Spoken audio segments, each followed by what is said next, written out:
네, 여러분 리즈라는 말을 들어보셨는지 여쭤보고 싶습니다. 리즈라는 말이 있는데요. 연예인들이 자주 쓰는 말입니다. 자신의 리즈 시절, 그러니까 본인이 제일 잘 나갔던 시절을 가리켜서 리즈라는 말을 쓰는데요. 더 쉬운 말로는 전성기라고 말할 수 있습니다. 내 전성기는 말이야, 그때는 말이야 하면서 자기가 가장 유명하고 가장 반짝반짝 빛났던 그런 시절을 회상하면서 말하는 것을 텔레비전에서 보셨을 것입니다. 여러분에게도 그런 전성기 또 리즈 시절이 분명히 있으셨을 것입니다. 젊고 힘이 있어서 무엇이든 할 수 있었고 또 많은 사람들이 나를 부러워했던 그런 시절, 그만큼 나 자신도 행복했던 그런 시절이 분명히 있었을 것입니다. 저에게도 그런 시절이 있었는데요. 제가 생각했을 때 제가 제일 예뻤을 때는 아무래도 결혼식 할 때가 아니었나 싶습니다. 제가 27살 때 결혼을 했는데요. 결혼식을 앞두고 엄청 운동을 열심히 해가지고 살을 빼가지고 가장 예쁜 모습으로 결혼했었는데요. 그렇게 예쁜 모습으로 결혼식 했을 때가 제가 보아도 참 예뻤을 그런 시절이었던 것 같습니다. 그때로 돌아가고 싶은 생각 가끔은 하기도 하는데요. 그러면 제가 한 번 더 여쭤보겠습니다. 이렇게 겉으로 외모적으로 말고요. 또 여러분들의 어떤 사업이나 인생의 어떤 목표가 정말 성공했을 때, 그럴 때 말고요. 여러분들의 신앙이 가장 뜨거웠을 때, 하나님과의 관계가 가장 깊었을 때, 다시 말하면 성도님들의 믿음의 전성기는 언제였는지 여쭤보고 싶습니다. 부모님의 손에 이끌려서 교회에 나왔던 아주 어렸을 때, 또 아니면 친구들과 함께 밤을 새워가면서 찬양하고 기도했던 중고등부 시절이 있었을 것입니다. 또 주님을 위해서라면 저 멀리 아프리카 오지까지라도 정말 선교하러 갈 수 있겠다, 그런 뜨거운 마음이 있었던 청년부 시절, 또 아니면 결혼을 해서 가정을 이루고 또 어린 아이들을 키우면서 아둥바둥 살았었지만 그럼에도 불구하고 예배의 자리를 지켰던 정말 뜨거웠던 그런 젊었을 때, 또 아니면 더 세월이 흘러서 50대, 60대에 하나님을 깊이 만나고 있는 지금, 이렇게 여러 시기 중에 여러분들의 믿음의 전성기 꼭 한 번쯤은 있었을 것입니다. 그때 그 전성기를 떠올려 보시면 어떤 느낌이 드십니까? 잔잔한 그리움이 생기시죠. 그리고 동시에 왜 지금은 이렇게밖에 하지 못할까? 어떻게 하면 그때처럼 뜨거워질 수 있을까 하는 답답함이 느껴질 수도 있습니다. 오늘 우리가 함께 읽은 성경 본문에도요, 자신들의 리즈 시절, 신앙의 전성기를 그리워하고 있는 사람들이 나오고 있는데요. 이 사람들은 바벨론 포로로 잡혀있는 이스라엘 백성들입니다. 이 백성들에게 여호와 하나님께서 말씀하십니다. 내가 너희를 위하여 바벨론에 사람을 보낼 것이다. 그래서 바벨론을 멸망시키고 너희들을 해방시켜 줄 것이다 약속하십니다. 당시에 우리가 다 알고 있지만 바벨론 하면은 그 위세가 정말 막강하였습니다. 그래서 절대 무너지지 않았을 것 같은 그런 나라였지요. 그렇게 강력한 나라, 바벨론의 포로로 살고 있는 이스라엘 백성들은요, 아무래도 자포자기하는 마음이 컸었습니다. 그리고 물론 대중에는 그럼에도 불구하고 하나님이 언젠가는 우리를 구원해 주실 거라는 그 믿음을 붙들고 지금의 상황을 이겨내려고 하는 사람들도 있었을 것입니다. 하지만 눈에 보이지 않는 하나님을 의지하느니 차라리 내 눈앞에 보이고 많은 사람들이 왕이라고 모시고 있는 그 든든한 바벨론 왕을 의지하는 게 더 지혜로운 것이 아닐까 하면서 갈팡질팡하는 백성들에게 하나님이 말씀하십니다. 나는 여호와 거룩한 이요 이스라엘의 창조자요 너희의 왕이니라. 백성들 너희가 눈으로 보고 있는 바벨론 왕이 너희의 왕이 아니라 나 여호와가 너희의 왕이니라라고 하나님이 강조하십니다. 그러면서 하나님은요, 하나의 오래된 추억을 꺼내시는데요. 그것은 예전에 출애굽을 할 때 있었던 일을 꺼내십니다. 그리고 그 일은 어떤 일이냐면 말씀에 나와 있듯이 바다 가운데 큰 물 가운데 지름길이 생겼던 그 일, 그리고 뒤쫓아오는 애굽의 군대를 그 바다에 잠기게 했던 여러분들이 잘 알고 있는 바로 홍해의 기적사건입니다. 오늘 우리는 이 홍해의 기적사건을 단순히 글자로 된 말씀으로 읽고 있지만 그 현장에 있었던 백성들에게는 정말 엄청난 기적이었습니다. 누구도 상상하지 못했습니다. 그저 그 큰 홍해 앞에서 물에 빠져 죽든지 아니면 애굽 군대에게 잡혀서 죽든지 선택할 수 없었던 그때에 하나님께서 놀랍게도 바닷물을 마르게 하셔서 길을 내시지요. 그리고 하나님께서 그 놀라운 일들을 보여주시는데요. 어느 누가 이런 광경을 상상했겠습니까? 백성들이 홍해를 다 건너간 다음에는 다시 물을 합치게 하셔서 애굽 군대를 바다에 잠기게 하신 그 하나님, 이렇게 놀라우신 하나님께 별명을 하나 붙여드린다면 이런 별명이 어떨까 싶습니다. 창의력 챔피언. 새로운 생각이 많으시고 인간의 머리로는 도저히 할 수 없던 일들을 많이 만들어내신 하나님. 사실 하나님에 대해서는 창의력 챔피언이라는 말보다는 창조주 하나님이란 이름이 더 어울리겠지요. 아무것도 없었던 무의 상태에서 말씀으로 만물을 만들어내신 하나님은 정말 멋진 창조주 하나님이십니다. 이렇게 하나님이 놀랍게 역사해 주셨던 출애굽 당시에 홍해 가르는 사건을 백성들 이제 너희들은 기억하지 말라라고 말씀하십니다. 이상합니다. 성경 전체를 다 살펴보아도 하나님의 말씀을 기억하라, 잊지 말아라 하는 것이 대부분인데 오늘 이사야 말씀에는 이전 일, 즉 홍해의 기적을 기억하지 말라라고 말씀하시죠. 기억하고 또 기억하고 그 위대한 일이 잊혀지지 않기 위해서 대대손손들에게 알려주어도 부족할 판에 하나님께서 기억하지 말라고 당부하시는 이유는 무엇일까요?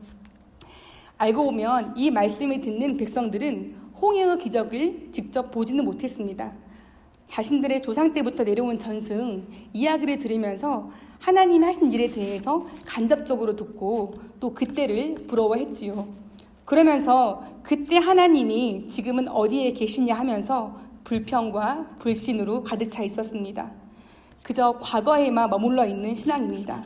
지난날 전성기 때 그때 하나님과의 관계가 전부였던 것처럼 더 큰 일, 더 새로운 일을 기대조차 하지 않는 백성들에게 하나님이 말씀하십니다.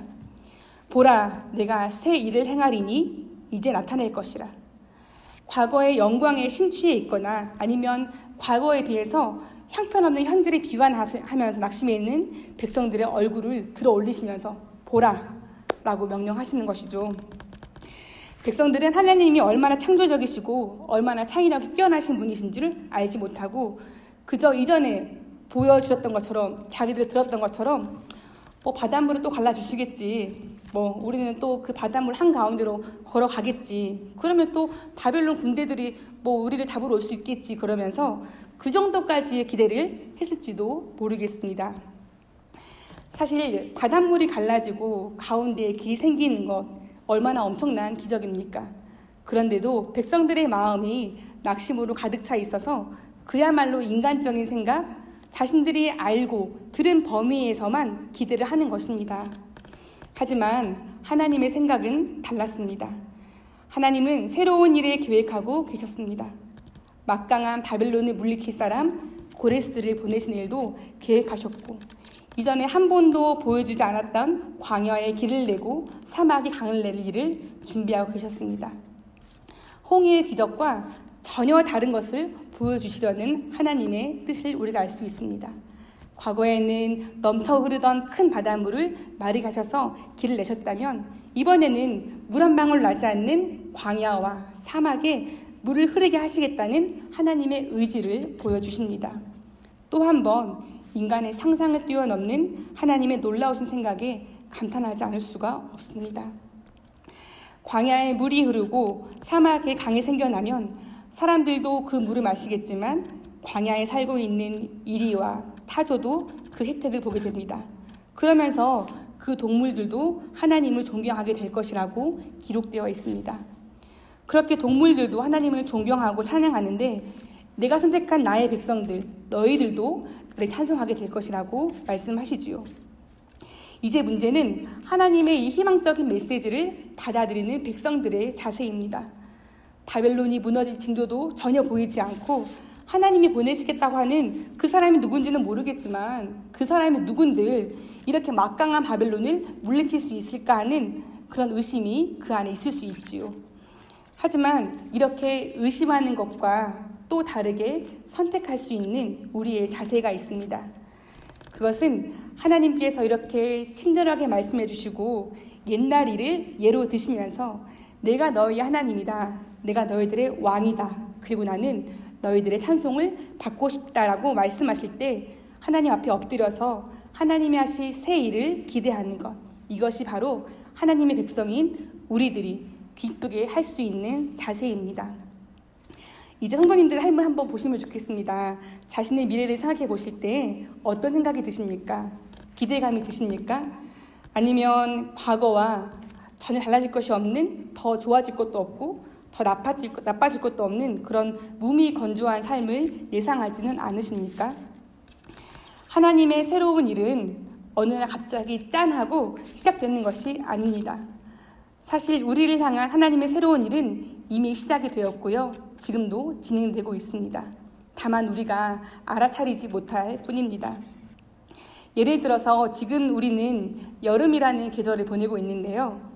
작년에도 여름이 있었지만 분명히 2019년의 여름과 2020년의 여름은 너무나 다릅니다.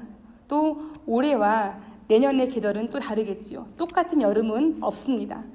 우리가 보내는 이 여름은 딱 한 번 뿐입니다. 언제나 새로운 계절이 우리에게 다가오는 것입니다. 지금도 시간이 가고 있습니다. 지금 시간이 8시 8분인데요. 8시 8분, 1초, 2초, 3초 이 시간들은 우리에게 한 번도 오지 않았던 정말 처음 오는 새로운 시간이고 새로운 순간입니다. 이 모든 순간들을 누가 만드셨나요? 네, 맞습니다. 바로 우리 하나님이십니다. 하나님이 새로운 시간을 창조하시고 새로운 계절과 환경을 만들어주시고 우리의 생명도 그렇게 순간순간 연장해 주시면서 지금도 새로운 일을 하고 계신 것입니다. 그런데 우리는 이 모든 순간이 그저 당연한 것처럼 하나님과 상관없이 일어나는 일처럼 여길 때가 많지요. 하지만 여러분들 아시죠? 우리가 숨 쉬는 것조차도 우리가 하나님 허락하지 않으시면 할 수 없다는 것을 잘 아실 것입니다. 우리가 잘 알아차리지 못해서 그렇지 하나님은 지금도 우리를 위해서 새로운 일을 하고 계십니다. 인간의 경험과 예측을 뛰어넘어서 무궁무진한 생각으로 우리를 위해서 일하고 계십니다. 이제 좀 나온 지 오래된 영화가 있는데요. 매트릭스 2라는 영화가 있습니다. 그 영화의 포스터에 이런 문장이 적혀 있는데요.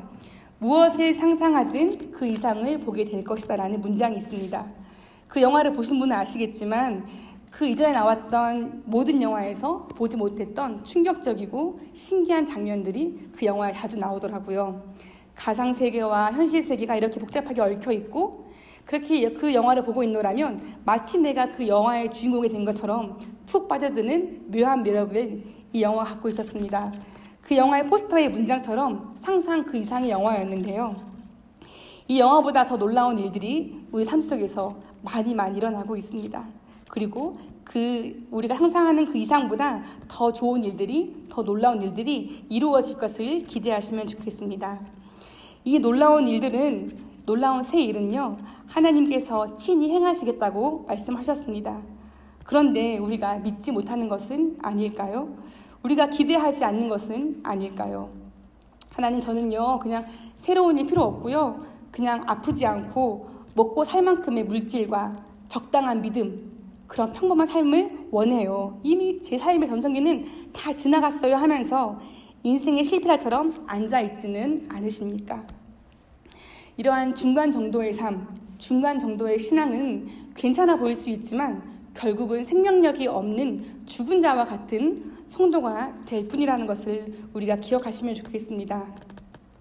코로나 사태가 계속되면서 이렇게 미지근한 신앙이 얼마나 위험한지 체감하게 됩니다. 매주일 교회에 나와서 예배를 드릴 때는 그래도 내가 예수님 믿는 사람이지, 그래 정말 예수님 믿는 사람답게 살아가자라고 다짐이라도 할 수 있었지만 코로나 때문에 제대로 예배를 드리지 못하게 되다 보니 또 그것이 지금 6개월째 계속 되다 보니 결국은 믿지 않는 사람과 구분이 안 정도로 신앙이 다운되는, 침체되는 한국교회 성도들을 주변에서 많이 보게 됩니다. 이런 중간 정도의 신앙을 가진 사람이 가만히 제자리에 있다 보면 그 자리를 유지하는 것 같지만 그 자리를 유지하는 게 아니라 점점 더 바닥으로 떨어지는 게 우리 인간의 나약한 모습의 현장입니다. 그래서 우리는 보라, 내가 새 일을 행하겠다라고 약속하신 하나님을 더욱더 신뢰하면서 하나님의 말씀을 계속적으로 묵상할 수 있는 예배와 기도의 자리에 계속 나오셔야 합니다. 그리고 그 예배와 기도의 자리에서 우리 각자에게 이미 이루어 주신 하나님의 새로운 일이 어떤 것이었는지 돌아볼 필요가 있습니다. 먼저는 죽을 수밖에 없었던 우리를 구원하신 것, 그리고 정말 그것이 가장 큰 기적이었지요. 또한 우리 가족들, 절대 교회에 나오지 않을 것 같았던 우리 가족들이 예수님 믿게 되었고, 또 기도하며 전도했던 사람들이 함께 나와서 예배 드릴 수 있었던 것, 그 일들을 정말 여러분들 기억하시면서 하나님이 행하시는 놀랍고 새로운 일들은 예전뿐 아니라 앞으로도 이보다 더 새로운 일들을 기획하시고 준비하신다는 것을 기대하시면 좋겠습니다. 하나님께서 우리를 위해서 멋진 이벤트를 준비하고 계십니다. 우리 믿음의 전성기, 그때가 언제였든지 상관없이 그때보다 더 크신 하나님의 역사를 기대하시면 좋겠습니다. 우리는 그 옛날 좋았던 것을 회상하면서 그때만큼이라도 회복되면 좋겠다라는 마음을 갖고 있지만 하나님은 아니다. 그때의 일을 기억하지 말아라. 그때의 은혜로 만족하지 말아라. 내가 더 크고 놀라운 일들을 보여줄 것이다. 보아라. 너는 그냥 보기만 하여라. 내가 이룰 것이다 라고 말씀하십니다. 광야에 길이 생기고 사막에 강을 내는 것들은 어떻게 보면 현대의 기술로 얼마든지 가능한 일일 것 같습니다. 그래서 오늘을 살아가는 우리들에게 이 말씀이 이렇게 확 와닿지 않을 수도 있습니다. 어떤 말로 어떻게 표현을 해야 하나님의 새로운 일에 대해서 기대감을 가질 수 있을까요? 저는 오래전에 안양에서 종로까지 매일 아침 지하철을 타고 출퇴근한 적이 있었습니다. 한 3년 정도 그렇게 출퇴근을 했었는데요. 제가 탔던 지하철 1호선은요. 이용하는 승객이 참 많았습니다. 그래서 서로 부딪히지 않으려고 몸에 잔뜩 힘을 주면서 그렇게 긴장하며 서 있었는데요. 그러다 보면은 출근하면서 그날 써야 할 에너지를 다 써버리는 길도 있었습니다. 그러다가 지하철 안에서 사람들의 표정을 본 적이 있습니다. 대부분은 각자 자기 핸드폰을 보고 있는데요. 저는 가끔 사람들의 표정을 보면서 얼마나 지쳐 있는지 또 얼마나 사는 게 힘든지 잠시나마 공감해 본 적이 있었습니다. 사람들은 날마다 반복되는 일상에 기대감이 없어 보였습니다. 사람들의 표정은 그야말로 무표정이었고요. 자신의 삶을 기대하기는커녕 어떻게 하면 그날 하루를 버틸 수 있을까 걱정하고 초조해 보이기까지 했습니다.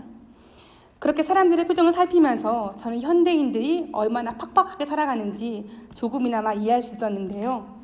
그런데 그런 비슷한 표정이 없고 딱딱한 마음이 혹시 우리들의 얼굴에도 있지는 않은지, 우리들의 마음속에 기대감이 전혀 없는 그런 삶을 살고 있는 것은 아닌지 한번 돌아보시면 좋을 것 같습니다. 광야와 같은 마음, 사막과 같은 믿음, 메말라 버린 영혼, 생명력이 없는 신앙을 가지고 그렇게 하루하루를 버티면서 살고 계시지는 않습니까? 우리 가정은 또 어떻습니까? 여러분들의 직장과 일터는 또 어떻습니까? 우리나라와 전 세계는 앞으로 과연 어떻게 될까요?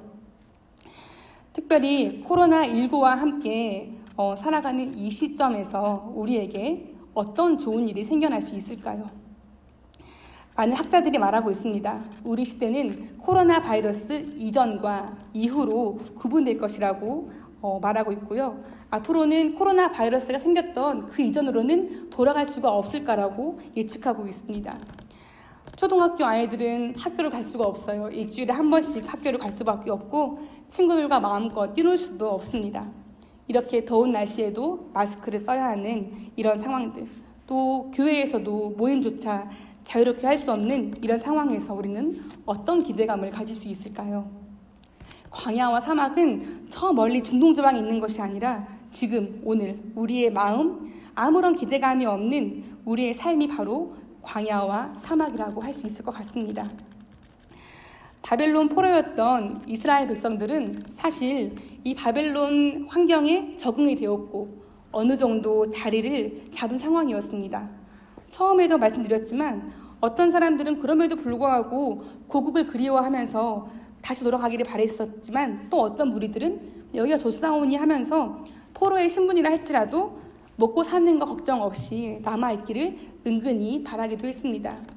다시 고국으로 돌아가기 위해서는 뜨거운 광야를 체험해야 했고 또 거기로 돌아가봤자 폐허가 되어 있을 텐데 굳이 돌아갈 이유가 없다는 것이었죠. 기대감이 전혀 없었을 것입니다. 자신들을 이끌어 주셨고 이끌어 주실 하나님을 기대하지 못하고 믿지 못하고 그저 과거의 영광, 이전에 있었던 일만 추억하면서 그렇게 무기력하게 살고자 했던 이 백성들을 이제 하나님이 일으켜 세워주시면서 새로운 길로 인도하시고자 합니다.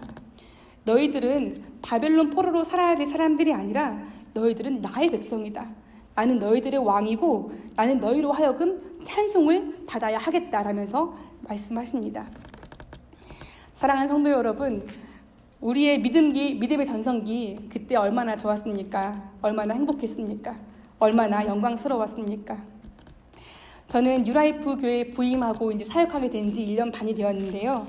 여러분들께서 우리 뉴라이프 교회의 예전의 모습을 많이 이야기해 주세요. 특별히 제가 맡고 있는 영유아 유치부에 대해서 말씀해 주시는데요. 예전에 아이들이 정말 많았다. 샤워도 넘쳤다. 교사도 많았다. 아이들도 많아가지고 영화부와 유치부를 나눴다 그러면서 막 이야기를 해주시는데요.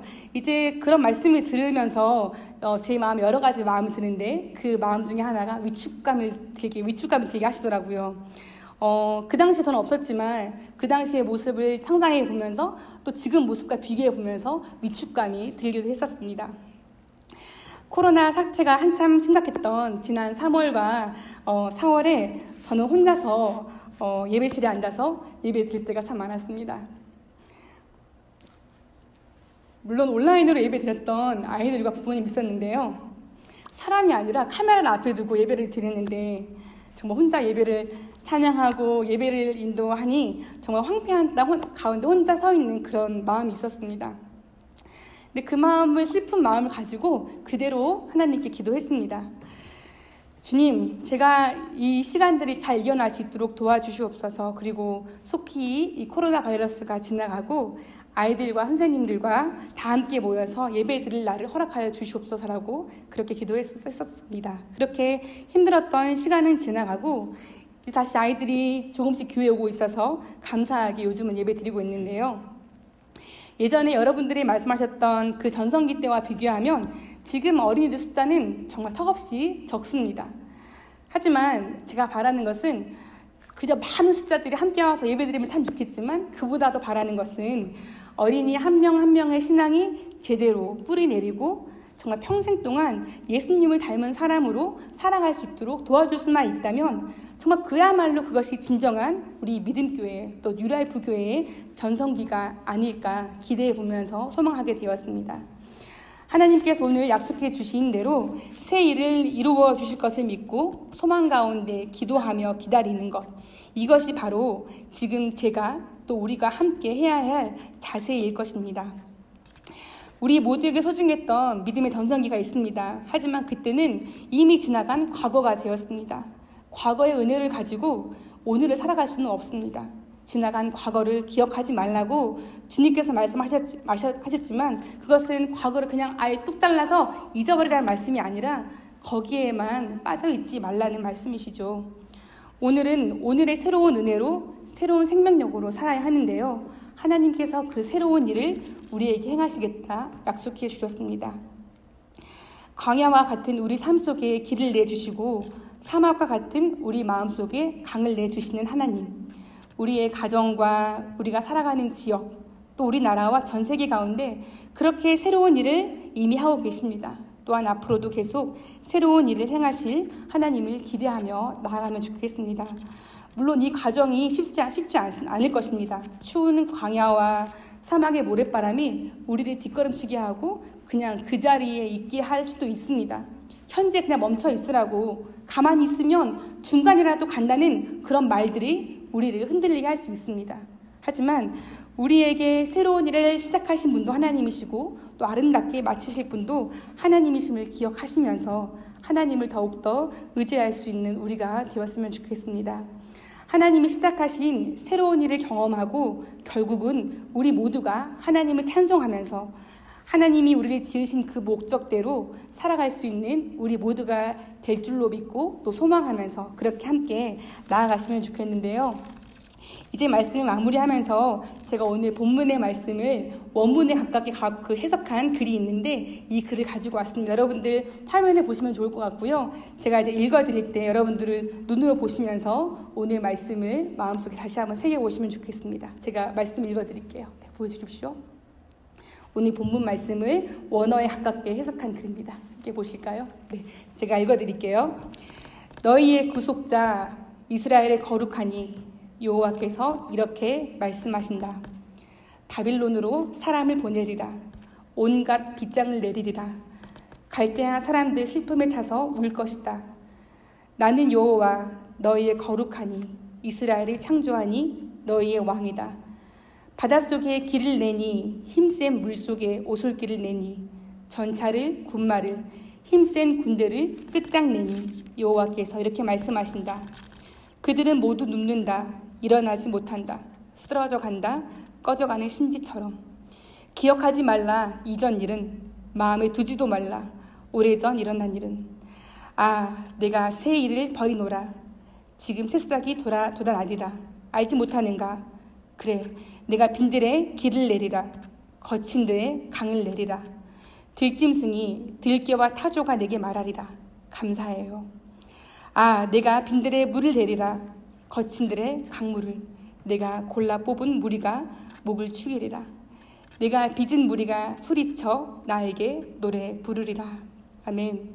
하나님을 선택하시고 하나님이 빚으신 여러분들, 우리 함께 하나님을 찬양하시면 좋겠습니다.